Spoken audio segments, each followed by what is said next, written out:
قرآن مجید فرقان حمید ارشاد فرماتا ہے وما من دابۃ فی الارض الا علی اللہ رزقها ویعلم مستقرها ومستودعها کل فی کتاب مبین۔ اور زمین پر چلنے والا کوئی ایسا نہیں جس کا رزق اللہ کے ذمہ کرم پر نہ ہو، اور وہ اللہ جانتا ہے کہ کہاں ٹھہرے گا اور کہاں سپرد ہوگا۔ سب کچھ ایک صاف بیان کرنے والی کتاب قرآن میں ہے۔ اس آیت کریمہ کو اگر ہم اپنے سامنے رکھیں، اور آج میرا موضوع بھی یہی آیت کریمہ ہے، اور یہ قرآن مجید فرقان حمید کا 12واں پارہ شروع ہو رہا ہے۔ 12ویں پارے میں اللہ رب العزت جو ارشاد فرما رہا ہے کہ وما من دابۃ فی الارض، زمین پر کوئی چلنے والا، کوئی رینگنے والا، کوئی اڑنے والا، کوئی سانس لینے والا، یہاں تک کہ پتھر کے اندر کیڑا، زمینوں کی تہ کے اندر مخلوقات، سمندری مخلوقات، ہوائی مخلوقات، بحری مخلوقات، بری مخلوقات، کوئی بھی ایسا نہیں ہے کہ جس کے رزق کی ذمہ داری اللہ نے اپنے اوپر نہ لی ہو۔ کھلائے گا وہی۔ اچھا ایک بات بتاؤ، جب کوئی غریب بے روزگار ہو جاتا ہے اور اس کے گھر میں راشن نہیں ہوتا، اور اللہ نہ کرے اگر وہ بے روزگاری 3 مہینے بھی چلتی ہے، تو کیا 3 مہینے غریب کے بچے بھوکے سوتے ہیں؟ غریب کے بچے روٹی نہیں کھاتے، چارجنگ پہ لگ جاتے ہیں۔ کھانا تو پیٹ میں جاتا ہے نا، چاہے روزگار ہے یا روزگار نہیں ہے، دونوں صورتوں میں کھانا تو کھاتے ہیں۔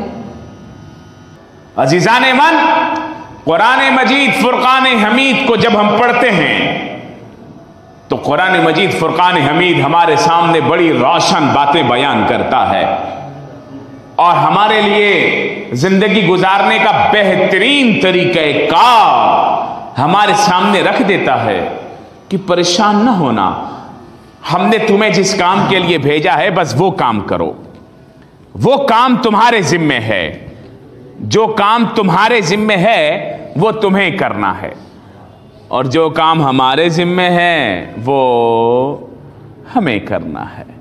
اللہ کے ذمے جو کام ہے اللہ تو فرما رہا ہے، لیکن بندے کے ذمے جو کام ہے کیا بندہ کر رہا ہے؟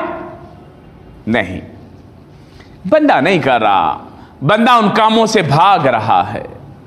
بندہ کہہ رہا ہے کہ میں کیسے نماز پڑھوں، میں کیسے سردی میں اٹھوں، میں کیسے صبح صبح ٹھنڈے پانی سے وضو کروں، میں کیسے صبح صبح اٹھوں ٹھنڈے پانی سے وضو کر کے اللہ کو سجدہ کروں۔ شیطان بولتا ہے بستر گرم ہے، ابھی سو جا، ابھی بہت ٹائم ہے، ابھی تو مولوی صاحب نے اذان دی ہے، ابھی تو بہت ٹائم ہے، ارے ایسی نیند پھر کبھی تھوڑی آئے گی، سو جا۔ شیطان سلا رہا ہوتا ہے، اور اللہ عز و جل بلا رہا ہوتا ہے۔ اب ایسے میں بندہ اپنی ذمہ داری پوری کرتا ہے کہ نہیں، یہ بندے کے ذمے ہے، اور اللہ کریم اپنی ذمہ داری کیسے پورے کر رہا ہے وہ آپ دیکھیے۔ اللہ رب العزت تو فرما رہا ہے وَمَا مِن دَابَّةٍ فِي الْأَرْضِ إِلَّا عَلَى اللَّهِ رِزْقُهَا، زمین پر کوئی چوپایا ایسا نہیں ہے، کوئی چلنے والا ایسا نہیں ہے، کوئی رینگنے والا ایسا نہیں ہے، کوئی اڑنے والا ایسا نہیں ہے جس کے رزق کا ذمہ اللہ نے اپنے اوپر نہ لے لیا ہو، اور وہی جانتا ہے کہ کہاں ٹھہرے گا، کہاں سپرد ہوگا، اور ہر چیز اس نے اللہ نے قرآن مجید فرقان حمید میں بیان فرما دی ہے۔ اب اس کی تھوڑی سی آپ تشریح کو دیکھیے تو مستقرہا اور مستودعہا، فرمایا کہ اللہ جانتا ہے کہ کہاں پر اس بندے کو موت آئے گی اور کہاں پر یہ بندہ دفن ہوگا، اللہ کو سب پتا ہے۔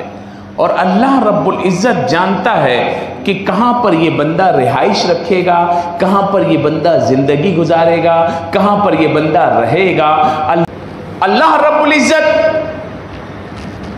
اس بندے کے بارے میں چند ہی تو چیزیں ہیں، وہ چیزیں کیا ہیں؟ وہی ہم زندگی گزار رہے ہیں، صبح اٹھتے ہیں، صبح نکل جاتے ہیں، کہاں نکل جاتے ہیں؟ مال کمانے کے لیے۔ صبح ہو جاتی ہے، دوپہر ہو جاتی ہے، شام ہو جاتی ہے، پیسہ اکٹھا کر کے لاتے ہیں، مزدور مزدوری کر کے لاتا ہے، سیٹھ وہاں سے کما کے لاتا ہے، بس شام ہوتی ہے اپنے گھر میں واپس آتا ہے، تھوڑی دیر آرام کرتا ہے، سو جاتا ہے، پھر صبح اٹھتا ہے، پھر چلا جاتا ہے۔ زندگی میں ہے کیا؟ چند تو چیزیں ہیں، کھانا پینا سونا رہنا بیوی بچے۔ اب اللہ رب العزت فرما رہا ہے کہ یہ سب ذمہ داری اللہ نے اپنے اوپر لے لی ہے، اور تمہاری جو ذمہ داری ہے وہ اگلی آیتوں میں بیان فرما رہا ہے کہ ہم نے تمہیں جو پیدا کیا ہے وہ کیوں پیدا کیا ہے؟ فرمایا اور وہ اللہ ہی ہے کہ لِيَبْلُوَكُمْ أَيُّكُمْ أَحْسَنُ عَمَلًا، اس نے اس لیے پیدا کیا ہے تمہیں تاکہ تمہارا امتحان ہو تم میں سے کون ہے، تم میں سے کون ہے جو اچھی کام کرتا ہے، جو نیکی کے کام کرتا ہے۔ اب بندہ دیکھ لے اپنے آپ کو کہ بندہ اچھے کام کر رہا ہے یا برے کام کر رہا ہے، بندہ دیکھ لے کہ زندگی کیسے گزار رہا ہے، بندہ دیکھ لے کہ اللہ کو راضی کر رہا ہے یا نہیں کر رہا ہے۔ بندہ اس بات پر غور کر لے، صبح اٹھے اللہ کو سجدہ کر رہا ہے یا نہیں کر رہا، یا ڈائریکٹ ہی منہ ہاتھ دھوئے کام پر نکل گیا۔ اگر پہلے اللہ کی بارگاہ میں سجدہ کیا بعد میں کام پر گیا تو سمجھ جائے کامیابی کے ساتھ گیا ہے، اور اگر ویسے ہی اٹھ کا منہ ہاتھ دھو کر برش کر کے نکل گیا اور اللہ کو سجدہ کرنا یاد نہیں ہے تو سمجھ جائے کہ اس کی ابتدائی خراب ہوئی ہے۔ دیکھو بڑی آسان سی بات ہے، کوئی میزائل ٹیکنالوجی نہیں ہے۔ قرآن مجید فرقان حمید ہماری ہدایت کے لیے آیا، لیکن افسوس کی بات کیا ہے کہ قرآن مجید فرقان حمید کو ہم نے اپنی ہدایت کے بجائے لوگوں کے مرنے پر پڑھنے کے لیے رکھ لیا۔ بھائی کوئی مرتا ہے تو قرآن خوانی کر دیتے ہیں، احسان کر دیتے ہیں، بھائی آج قرآن خوانی رکھی ہے تو آگے سے لوگ پوچھتے ہیں خیریت ہے؟ قرآن خوانی رکھی ہے خیریت؟ ایسا پوچھتے ہیں، مطلب سوال اندر یہ کود رہا ہوتا ہے کہ کوئی مر تو نہیں گیا۔ وہ جو لوگ تھے کیا بہت بڑے بزنس مین تھے؟ مورخ لکھتا ہے، سوال آپ سے ہے کیا صحابہ کرام بہت پیسے والے تھے؟ کیا اس دور میں بہت پیسہ عالی شان چیزیں تھی؟ وہ کیسے ترقی کر گئے؟ آج کے دور میں تو ہمارے پاس ایٹم بم بھی ہے، پھر بھی ہمارے گھروں میں لائٹ کبھی کبھی آتی ہے، گیس کے ہم مالک ہیں لیکن گیس بھی کبھی کبھی آتا ہے، سمندر کے کنارے ہم رہتے ہیں لیکن ہمارے واش روموں میں پانی نہیں آتا ہے۔ اتنا کچھ ہو کر بھی ہم اتنے بیکار ہیں، اور صحابہ کرام علیہ رضوان ان لوگوں کو دیکھیں پانی کے لیے ایک کنواں تھا، بس اسی سے سب لوگ پانی بھرتے، اسی سے پیتے، اسی کو استعمال کرتے۔ لیکن وہ ایسی ریاست مدینہ بنی کہ پوری دنیا میں انقلاب برپا ہو گیا، بڑے بڑے امپائر گرا کے رکھ دیے۔ روم اس وقت سپر پاور تھا جیسے امریکہ ہے، ایران اس وقت سپر پاور تھا جیسے آج امریکہ ہے، تہس نہس کر کے رکھ دیا۔ اور مورخ لکھتا کیا ہے؟ مورخ لکھتا ہے میں حیران ہوں محمد صلی اللہ علیہ وسلم کے ساتھیوں پر، پیٹ پر پتھر بندھے ہوئے ہیں بھوک کی وجہ سے، اور باتیں کیا کر رہے ہیں؟ ایران کو کب فتح کرنا ہے، روم پر کب حملہ کرنا ہے، بتاؤ ان کو سبق کب سکھانا ہے۔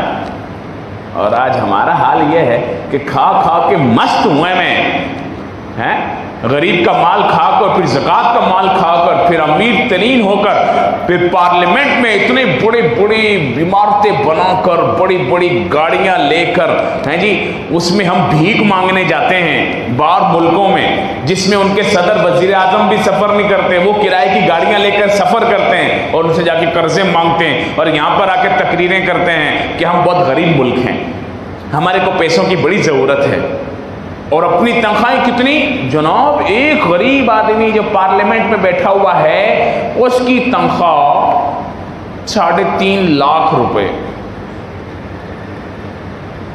جناب پیٹرول فری، یہ فری، وہ فری، وہ فری۔ ابھی میں نے کل خبر پڑھ رہا تھا، ڈپٹی اسٹیٹ بینک گورنر کی ڈپٹی لگائی ہے خاتون، 18 لاکھ روپے تنخواہ، 2.5 لاکھ روپے ہاؤس رینٹ، 600 لیٹر پیٹرول مفت،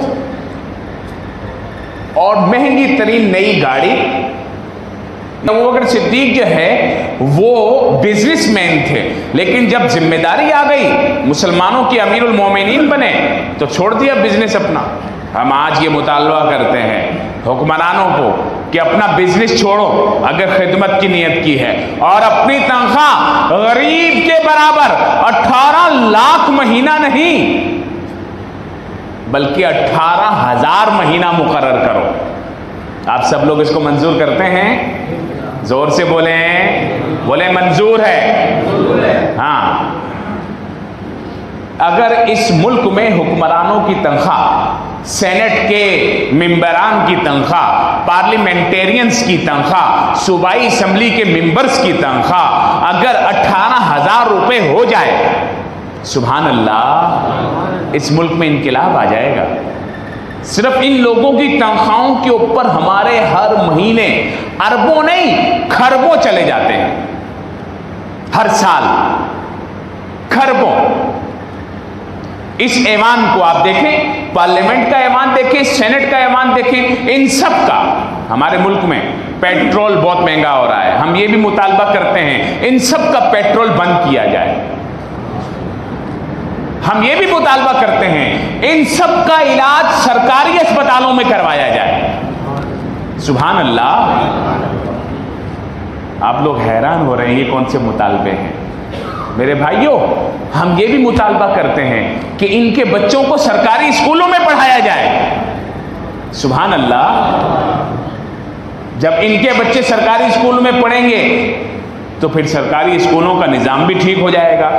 جب ان افسران کا، ان بیوروکریٹس کا، ان ممبران اسمبلی کا علاج سرکاری اسپتالوں میں ہوگا تو غریب کے لیے بھی اسپتال ٹھیک ہو جائے گا۔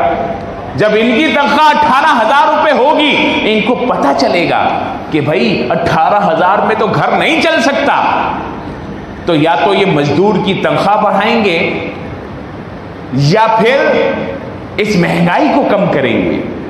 اس وقت بس کے کرائے کا فیصلہ وہ کرتا ہے جو کبھی زندگی میں بس میں بیٹھا ہی نہیں ہے، جو پیدا ہوا تو منہ میں سونے کا چمچ لے کے پیدا ہوا اور بڑی بڑی کاروں میں سفر کرتا ہے، وہ بولتا ہے اچھا کوئی بات نہیں، 5 روپے بڑھا دیے جائیں، 10 روپے بڑھا دو، 100 روپے بڑھا دو، 200 روپے بڑھا دو۔ تم نے کبھی سفر بھی کیا ہے؟ کیا تم نے اپنی جیب سے کبھی اپنے اوپر خرچ بھی کیا ہے یا قوم کا ہی مال خرچ کیا ہے؟ تو ہمارے ملک کا علاج بھی قرآن کی اس آیت میں ہے۔ ہمارے پاس یہ مختصر سی زندگی ہے، اس کا ہم سے حساب ہوگا، نہ ہمارے ابا کی زندگی کا ہم سے حساب ہوگا، نہ ہمارے بچوں کی زندگی کا ہم سے حساب ہوگا۔ ہم سے کیا حساب ہوگا؟ ہم سے ہمارا حساب ہوگا۔ جب ہمیں قبر میں رکھ کر قبر کو بند کر دیا جائے گا تو نہ ہمارا ابا اس قبر میں آئے گا، نہ ہمارے بچے اس قبر میں آئیں گے۔ اس قبر میں کیا ہوگا؟ وہ بند قبر ہوگی، اتنی سی قبر ہے۔ ویسے کبھی تجربہ کر کے دیکھ لینا، ایک قبر تصور کر کے، بکسے ملتے تھے پہلے دور میں، وہ لوہے کے، ابھی بھی ملتے ہیں نا، پیٹیاں، اس پیٹی میں بولے یار میرے کو اندر رکھ کے اوپر سے بند کر دو۔ ہم اس پیٹی میں نہیں رہ سکتے جس کے بارے میں ہمیں پتہ ہے ہم ٹک ٹک کریں گے تو باہر نکل آئیں گے، تو اس قبر میں کیسے رہیں گے جس میں تو جو مرضی شور کریں، شرابہ کریں، مار کھائیں گے، ادھر ہی پٹیں گے، باہر نہیں نکل سکتے۔ فرمایا جو ایک نماز چھوڑتا ہے اس کے اوپر ایک سانپ مقرر کیا جاتا ہے، جو سانپ اس کو ایک ڈنگ مارے گا تو 70 گز زمین پھاڑتا ہوا اندر گھس جائے گا، وہ مارتا رہے گا فجر کی وجہ سے زور تک، پھر زور ہوگی، زور میں دوبارہ مارے گا، پھر اندر گھس جائے گا، مارتا رہے گا، پھر عصر تک۔ لیکن ہم حرام کمانے میں، حلال کمانے میں، مکس کمانے میں، شبہ کمانے میں، کسی کو تنگ کرنے میں، ہر اس کام میں لگے ہوئے ہیں جس سے اللہ نے ہم کو منع کیا ہے، جس سے اللہ نے ہم کو، پھر ہم بولتے ہیں یار کامیاب کیوں نہیں ہو رہے؟ مولوی صاحب کوئی تعویذ دے دو ہم کو۔ تم کو ایک مولوی نہیں 100 مولویوں کے تعویذ بھی فائدہ نہیں دیں گے، کیونکہ جب بندہ اللہ کی بات نہیں مانے گا تو مولوی کا تعویذ کیا کرے گا؟ مولوی بھی اسی وقت تک مولوی ہے جب تک وہ اللہ کی بات مانتا ہے، ورنہ وہ مولوی کس کام کے؟ اس لیے حدیث پاک میں ہے الدنیا مزرعۃ الآخرہ، دنیا آخرت کی کھیتی ہے، دنیا آخرت کی، اور کھیتی میں کیا ہوتا ہے؟ جو آپ بیج ڈالتے ہیں اسی کی فصل آپ کو ملے گی۔ آپ اچھائی کے بیج ڈالیں گے قیامت میں اچھائی ملے گی، برائی کے بیج ڈالیں گے قیامت میں برائی ملے گی، نیکیاں کریں گے اسی کی فصل کاٹیں گے، برائی کریں گے اسی کی فصل کاٹیں گے، یہی ہمارا حال ہے، اسی کے بارے میں ہم سے پوچھا جائے گا۔ اللہ رب العزت ہمیں اپنی مرضی کی اچھی زندگی گزارنے کی، اس کے اطاعت والے کاموں میں، اس کے پیارے حبیب علیہ السلام کے نقش قدم پر چلتے ہوئے زندگی گزارنے کی توفیق عطا فرمائے۔ آمین وآخر دعوانا الحمدللہ رب العالمین۔